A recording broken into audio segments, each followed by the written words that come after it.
नमस्कार. मी ही चटणी बनवणार आहे, खारी चटणी. त्यासाठी हे घेतले साहित्य. हे बघा, हे सुका खोबरं घेतलंय अर्धी वाटी. किसून भाजून घेतले जरा. ती लसूण आहे, एक लसूण.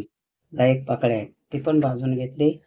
हे 2 चमचे धणे, ते पण भाजून घेतले. कढीपत्ता 5-6 पानं आहेत, ती पण भाजून घेतलीत त्याला. 1 चमचा मीठ आणि 1 चमचा हे तिखट मसाला. मिरची नाही घेतली मी. सुकी खारी चटणी.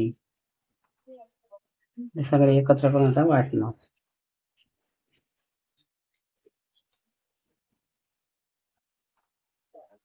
म्हणतात खारी चटणी, ठेसा नाही म्हणून. ह्याला ठेसा कसला म्हणतात? ओली मिरचीचा ठेसा. ही खारी चटणी सुकी.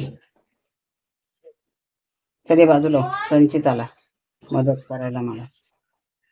आता मिक्सर लावून घ्या एक मिनिट. हे बघा, हे बघा चटणी आपली वाटून झाली. खारी चटणी, याला म्हणतात खारी चटणी.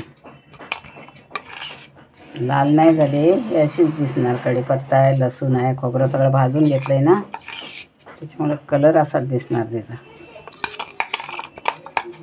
वास मस्त येतोय, भाकरी खाण्यासारखा.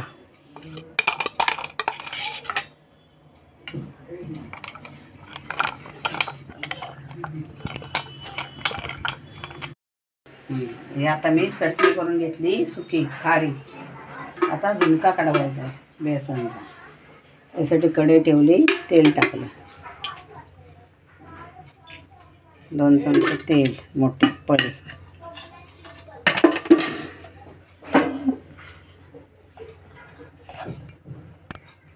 तापस हवंय तेल.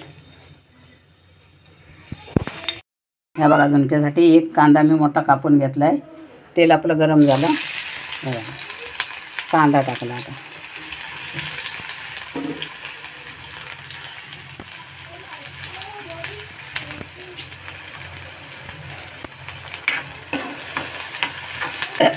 चांगला कांदा परतून घ्यायचा लाल करून.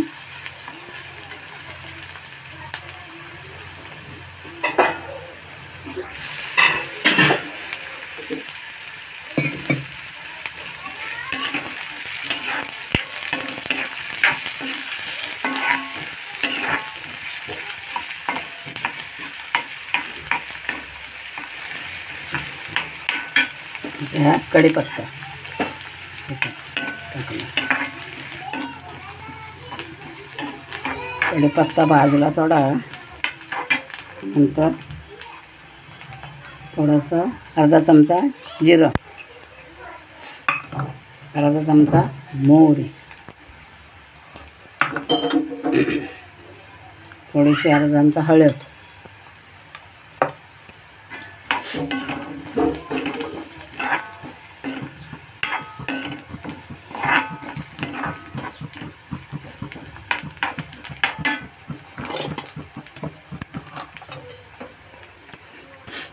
हे बघा बेसन घेतलं आहे मी अर्धी वाटी.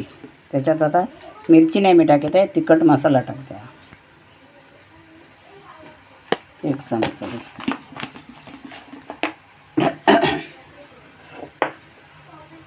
आता पाण्यात भिजवून त्याच्यात ओतायचं पीठ. जास्त पातळ नाही करायचं आहे, घट्ट सुका करायचा आहे झुणका.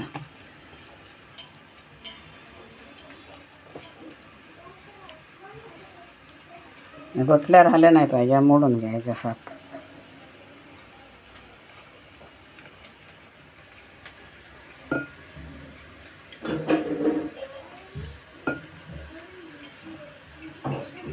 झालं आहे. कांदा हे सगळं भाजलं. आता पीठ भिजवलेलं.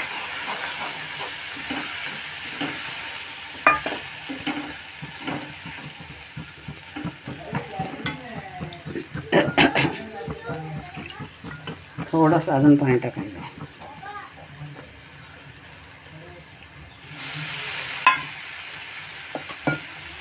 बस.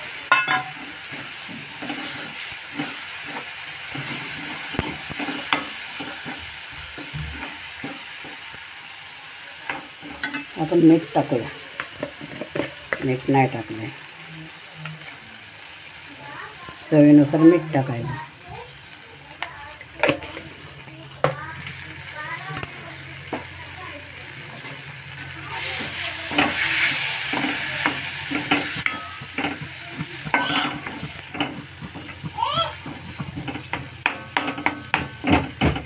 आता 2-3 मिनिटं झाकण ठेवूया वरती.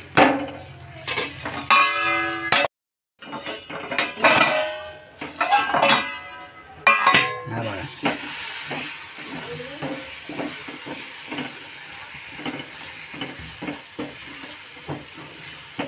सुका झुणका.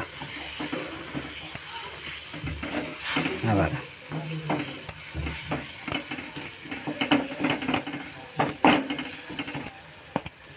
झाला. जरा ढाकण ठेवूया. उतरूया. बटाटा टाकतो.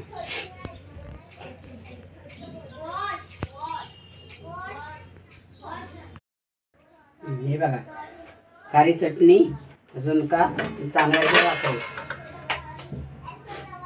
कशी झाली रेसिपी मला सांगा कमेंट करून. आणि भाकरी खायला या. लाईक करा, कमेंट करा, शेअर करा आणि